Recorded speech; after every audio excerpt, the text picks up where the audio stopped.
3000 سال پہلے مصر میں ایک ایسی عورت زندہ تھی جس کا چہرہ آج بھی دنیا کو اپنی طرف کھینچ لیتا ہے۔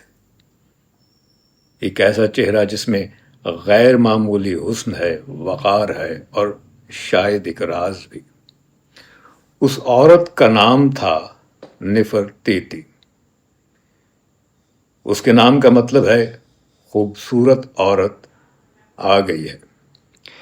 لیکن حیرت انگیز بات یہ ہے کہ دنیا اس کا چہرہ تو جانتی ہے مگر اس کی زندگی کے بارے میں بہت کم جانتی ہے۔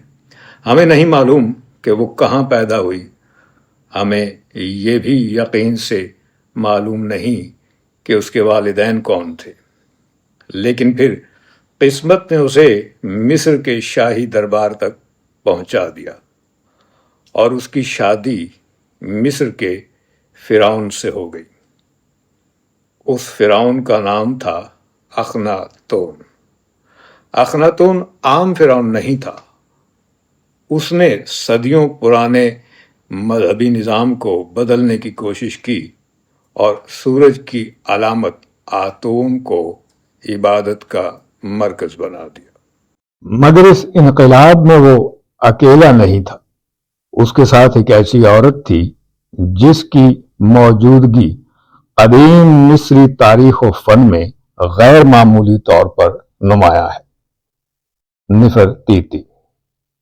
قدیم نقوش میں وہ صرف محل کے اندر بیٹھی ہوئی ملکہ نظر نہیں آتی، وہ مذہبی رسومات میں موجود ہے، شاہی خاندان کے اہم مناظر میں موجود ہے اور بعض تصویروں میں تو وہ اپنے شوہر کے ساتھ تقریباً برابر اہمیت کے ساتھ دکھائی دیتی ہے۔ یہی وجہ ہے کہ تاریخ دان آج بھی سوال کرتے ہیں، کیا نفرتیتی صرف ایک حسین ملکہ تھی یا وہ مصر کی طاقتور ترین شخصیات میں سے ایک تھی؟ پھر اس کی زندگی میں ایک عجیب موڑ آیا۔ نفرتیتی جو ایک وقت تک شاہی خاندان کی سب سے نمایاں شخصیتوں میں سے تھی، اچانک تاریخ سے غائب ہونے لگی۔ اس کے بعد کیا ہوا؟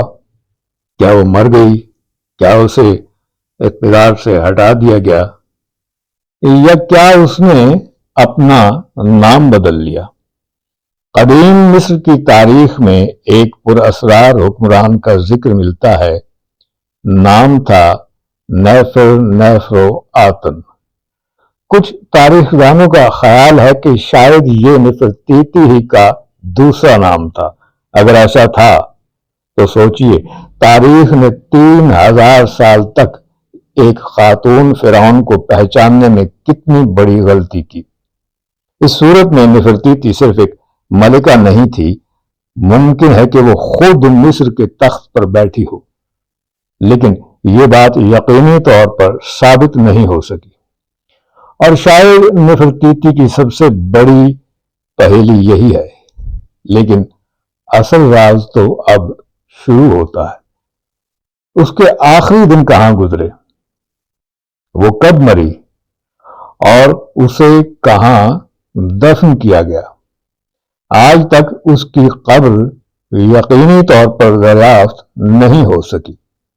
مصر کے بے شمار فرعونوں کے مقبرے دریافت ہو چکے ہیں، مگر نفرتیتی جس کا چہرہ دنیا کے مشہور ترین حسین چہروں میں شمار ہوتا ہے، آج بھی اپنے آخری سفر کا راز اپنے ساتھ لیے ہوئے ہے۔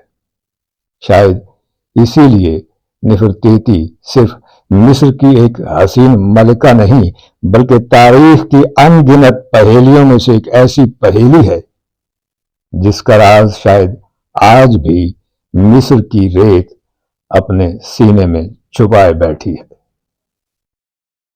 میں ہوں آغا جہانگیر بخاری، 4 صدیوں کا عینی شاہد۔ کل تاریخ کے اوراق سے ایک اور داستان لے کر حاضر ہوں گا۔ تب تک کے لیے خدا حافظ۔